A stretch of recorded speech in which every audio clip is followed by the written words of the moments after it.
How's it going, everyone? Welcome back. Bengals Bills gonna match up for the second time this season. We all know what happened the first time around these two teams played, and we can expect this one to be a game played with a lot of emotions, probably from both sides here. Obviously, great to see Denar Hamlin doing well now, or doing better, we should say, compared to the last time we was talking about these two teams playing each other.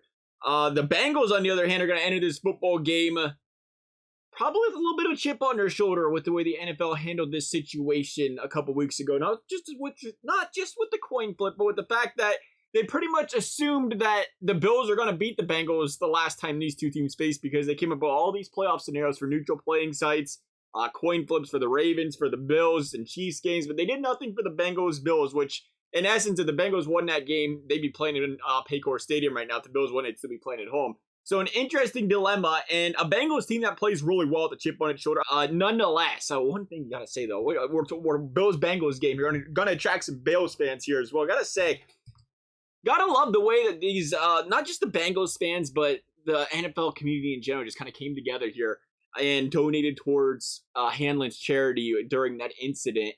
And it just kind of reminded us of when the Bills fans did this for Andy Dalton and his foundation when the Bengals helped the Bills make it to the playoffs for the first time in how many years? A few years back here. Oh, it was more than a few years. Man, we're getting old. It was more than a few years back. So it's kind of interesting to see how that good karma comes back around. Bills fans, some of the most passionate fans in the NFL. Some nice fans as well there. So it's kind of neat to see that good karma to kind of go back around full circle here. But let's talk a little bit about this football game. Josh Allen, Joe Burrow, a lot of talk right now about which one is the better quarterback in the league. I think there's no debate. Two very elite quarterbacks in this league, and two quarterbacks that could very well turn this football game into a shootout. It's going to be interesting to see if that comes to fruition. Obviously, these two quarterbacks more than capable of making it happen. We've seen Tyreek Hill, Jalen Waddle kind of have their way with the Bills defense last week to an extent. They dropped some big passes. Could have had a lot of big plays in this football game. It was a high-scoring game without those big plays, but clearly, even with Trey White coming back, the Bills haven't lost a game in his return so far this season. Even with him coming back, we're still seeing holes in this Buffalo Bills defense, and we're still seeing them struggle with that speed wide receiver like they did with Tyreek Hill. We're going to see something. It's not Tyreek Hill, but we're going to see Jamar Chase really going to put that speed on display this week and possibly exploit those same holes we've seen the previous week. So the Bengals got a chance to really put up some points in this one. The question is, again, that offensive line. Jonah Williams, will he play? It seems unlikely, but he did then again play with a dislocated knee previously here. So will he play? We'll see. The right side of the offensive line not looking as hot. Looks like we're going to have backups. The Bengals could have three backup players in this football game, and it's going to go up against a very good Buffalo Bills defense. Now, I don't think they put the pressure on Burrow like the Ravens did. But then again, there's no question this is a team that's got the ability to scheme things up. And I think what's the biggest problem, an offensive line that does not have that chemistry together, has some backups in there, is when you start throwing things at them they're not used to, throwing some confusion in there, throwing some switch-ups in there, rotating guys around, moving guys into positions, making them essentially miss their assignments and get a few free runners to the quarterback. Those are some problems that can really come up here the Bengals offensive line this week against the Bills. And that's when it becomes the question of, are they rushing 4? Are they rushing 5? I don't think they can afford the 5. I don't think they can afford the 6. Can they get the 4 guys home? Because if that happens, it's going to be a long day for Joe Burrow and company. Because I think this is a game where the Bengals need to put up points. They need to move the football up and down the field. They have the weapons. They have the abilities. The big question is, once again, just like last postseason, can they protect Joe Burrow at all and give him some time? Because when he has time, he can pick teams apart. Of course, flipping the ball to Josh Allen, we should say here. This is a guy that is probably going to get time to throw the football. The Bengals were the 28th ranked team in the league at sacking the quarterback this season. They're going to go up against Stephon Diggs, arguably probably the best receiver the Bengals have seen this season.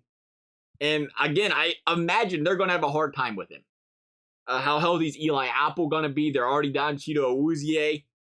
Stephon Diggs probably going to have a big game here. We'll see what the Bengals do. We've seen previously, Tyreek Hill tore him apart earlier this season. We've seen Tom Brady was the first 300-yard passer, I believe, against this Bengals defense this season. Had his way with some of them wide receivers out wide. All that being said, I just think that connection is going to do really well this game. Probably not a bold prediction. Josh Allen, two of the best in the league, Allen and Diggs making things work. It's going to happen. It's going to happen. Where it becomes interesting is what this Bengals defense is known for doing is dropping 8, rushing 3, not putting a lot of pressure on the quarterback. That's why one of the reasons they don't have a lot of sacks this season. And that's just the style of defense that this Bengals team's been playing. It's a style of defense that's been working. You've seen it work against Patrick Mahomes now 3 times.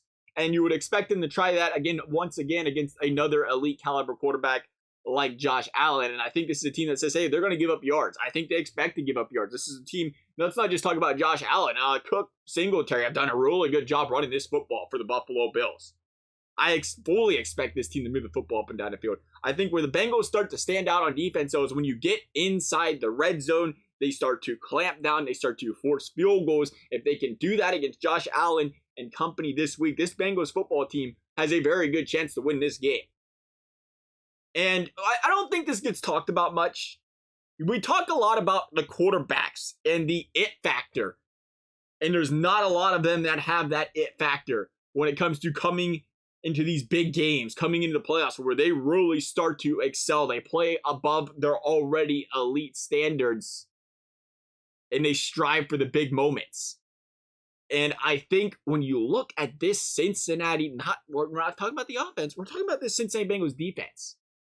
It, as a collective unit, has that it factor. You watch them play last postseason. They made the big stops when they needed to. They got the big turnovers when they needed to. And they once again did that last week against the Baltimore Ravens. This is a Bengals offense that was stagnated after the first quarter last week. And the Bengals defense in a tie football game makes a huge turnover, gets the fumble recovered for the touchdown at the goal line against the Ravens to put this team ahead. It is a defense that you can rely on. It's a defense that is dependable. And I think as long as this football game stays close, it's a defense that can make those big stops and put the football back in their franchise quarterback's hands and give him a chance to move the football down the field and put his team in a position to win a football game. And that is huge in today's day and age when you have a defense like that matched up with an elite offense, a quarterback like Joe Burrow. I think they're going to be a tough team, even with the offensive line issues, to beat this week if you're the Bills. It's going to be a fun matchup. I don't put too much stock into what happened last week for these two teams. They both played the team they played for the 3rd time this season. Obviously, when you play a division rival that many times, a competitive division rival, you're going to have these low-scoring, high-scoring. You know each other really well. You looked at the Bills last week. They played a super aggressive Miami defense. You're not going to see that this week against the Bengals. The matchup's just that much different. Again, the Ravens, a team that strongly depends on getting pressure on the quarterback. They got 2 elite CBs out there. And they just know the cadences, the essences of how the Bengals play football. I think it's going to be different this week. I think we have the makings, again, of a higher scoring football game. And I think until we see Joe Burrow and company get beaten in the playoffs, I don't know how you bet against this team, even with the injuries on the offensive line. They proved last season they can get sacked 8-9 times and win football games. And I think they can do it again in the moment in Buffalo this week. I'm going to say Bengals win this one 31-27. Love you guys' thoughts and guys for watching. We'll see you next time.